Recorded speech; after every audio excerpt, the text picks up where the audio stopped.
एगो भोजपुरी के स्टार है जना का नाम है मनी मिराज। मनी मिराज के नाम सुन ले बड़ू?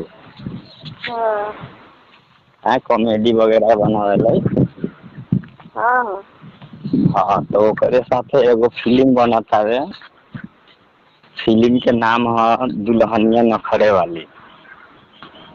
ठीक बा। अच्छा। हाँ, भोजपुरी फिल्म है, जैसे कि हमनी के भाषा में है। तो वही के कहानी लिखले बा जे यूपी के एगो राइटर बा, उ लिखले है। ठीक है। आ डायरेक्टर यूपी के भाषा तो दूसरे है, ये तो समझ आ गया। तो यूपी के भाषा से हमरा का मतलब, यहाँ तो हिंदी में बात होता लोग से, बाकी काम स्टोरी भोजपुरी में लिखल है। ओकरा बाद ओमे एगो डायरेक्टर होला ये सब काम करे खातिर मेन, है ना। तो डायरेक्टर ये अभी सोचा था इनसे सत्य प्रकाश सिंह से मिले जाए, तो जौन छपरा एक्सप्रेस फिल्म बनैले रहे ना खेसारी लाल के लेके, तो ओकरो घर यही जब बगले में बा, जहाँ आयल बनी ना, यही जब बगले में है 5 किलोमीटर हट के। तो कुछ सुनते नहीं, कुछ ना कुछ बोला था तो काची कहीं ना कहीं मैंने सुतल बनी, अभी सुते के टाइम है। हैं? सुते के टाइम है। रात भर का करेलू कि दिन में सुतलू? ओ आरतिया कहूँ भी ना लगेला हैं? ऐसे कैसे यार, जब रात में आदमी सूती तो दिन में नींदे ना आई, दिन में सूती तो रात में नींद ना आई, तो डेफिनेटली सबको हो जाना था। तो रात में तू कोनो काम करत हो गो? जागो रहे वाला कोनो काम करत हो गो?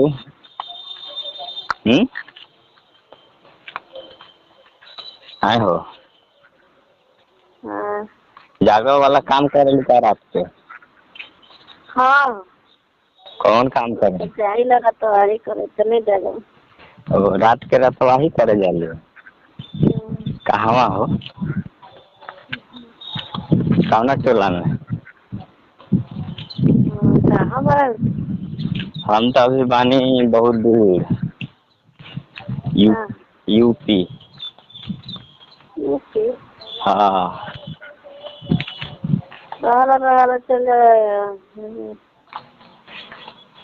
हाँ, तो का कहीं यूपी काम रहे कुछ अर्जेंट, तो आवे के पड़बे। हाँ, वो सब वीडियो वगैरह वाला काम है यूपी में। कुछ आदमी से भेंट करे के रहे, स्टोरी लिखाए ला, उ सब समझे के रहे। अब 26 तारीख के।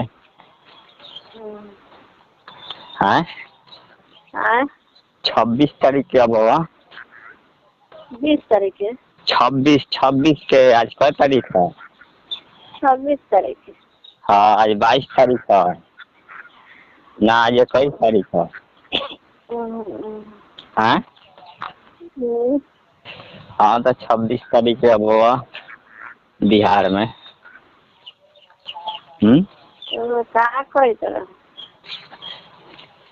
हाँ, करत कुछ नहीं कि एक आदमी से भेंट कर आयल है। एक आदमी ना कौन आदमी से भेंट करेगा? वो आदमी के तोहरा समझ में नहीं बताइबो पड़ता। क्या बतावे? बतावे का ना, तारा समझ में नहीं तो बतावे कोनो फायदा बा? सारे समझ ये सब पढ़ल लिखल आदमी के समझ में आई, तोहरा तो समझ में नहीं आता। पढ़ल लिखल पढ़ले लिखले आदमी है, निपट आदमी नहीं। निपट आदमी के निपट वाला काम समझ में आई ना, पढ़ल लिखल वाला काम थोड़ा समझ में आई। क्या बताई तो नहीं समझते। हाँ, बताए कि भाई काम ऐसे ओकर इतने समझते। कहलियो तो काम होता तो हमर घरवा में सब पढ़ल बाटे, बतावल इतने समझिला हम सबके काम। हाँ घरे हम देखला ना, भतीजा गाड़ी धरालक तोरा गड़िए पड़ता, देखला कि नहीं? डॉक्टर है भतीजा, आँख के डॉक्टर है। आँख के डॉक्टर है। सब कैसे बतावे ले तो गाली तू कई तरह के पढ़े लिखे सब। अरे यार ते आँख के डॉक्टर है वो अलग कहानी है, हमार कहानी अलग है। कौनो बीमारी के इलाज करावे बनी कि पता चली रोग के इलाज भाव तो हत्या इलाज करे।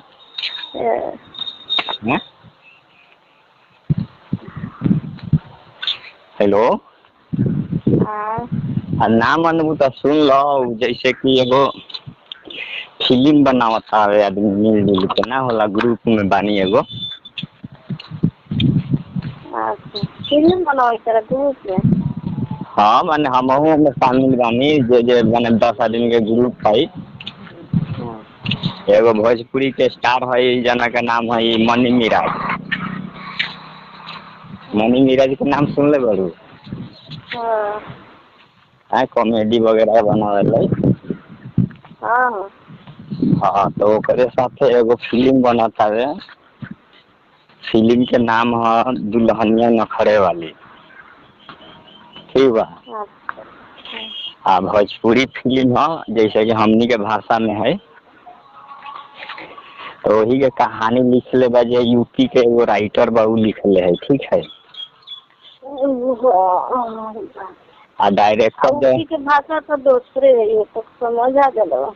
तो यूपी के भाषा से हमरा का मतलब, यहाँ तो हिंदी में बात होता लोग से, बाकी काम स्टोरी भोजपुरी में लिखल है। ओकरा बाद ओमे एगो डायरेक्टर होला ये सब काम करे खातिर मेन, है ना।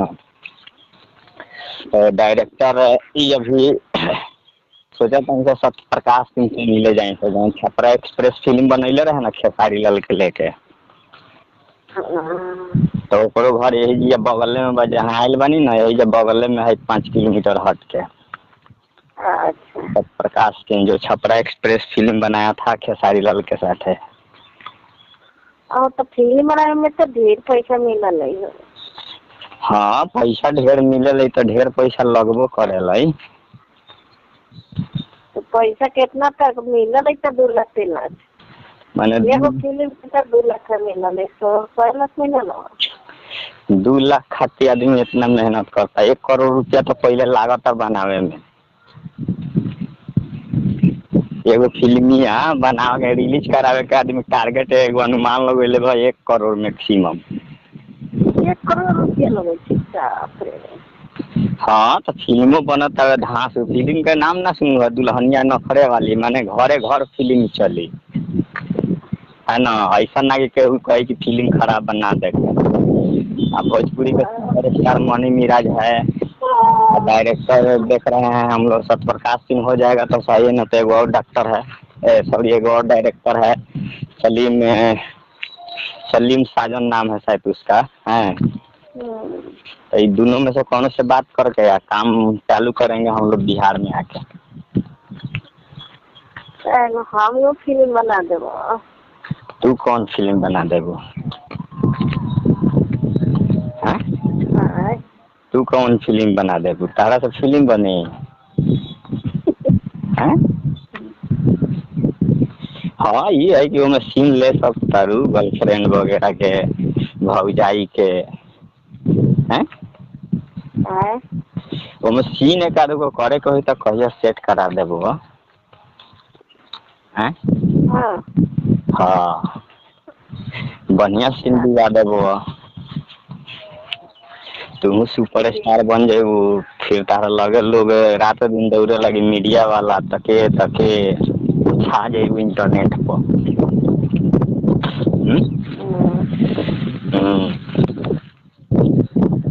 लेकिन तारा से पारे ना लगी, हैं? पारे नहीं लगी ले ना तारा नाचे आवेला हैं?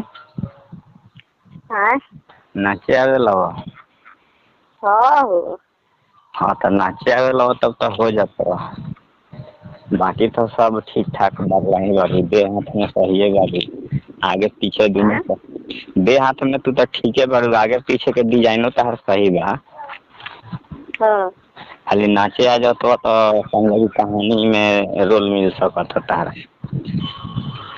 हाँ नाचे नहीं नाचे हाँ अभी फोन पर नहीं कहता है नाचेला, जब नाचे के बारी आई तो दांत लगू चिया रे।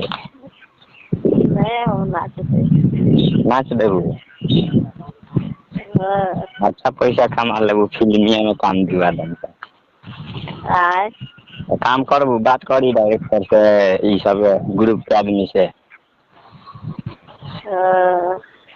हाँ आय। बात करी, कह तो बात करत है ग्रुप के आदमी से। बतियावा हमें तो भाई तो ठीक भाई ने। हाँ नाच आ गई रहम तो में सब सीख जाती। रहबू तो सब सीख जेबू, पैसो कमेबू, सब काम होई। अच्छा। 4 चक्का गाड़ी से आना जाना हो जाई। हैं? हाँ हो। तब अपना हाँ करबू हो तो बात ठीक। करी। हाँ बतियावा।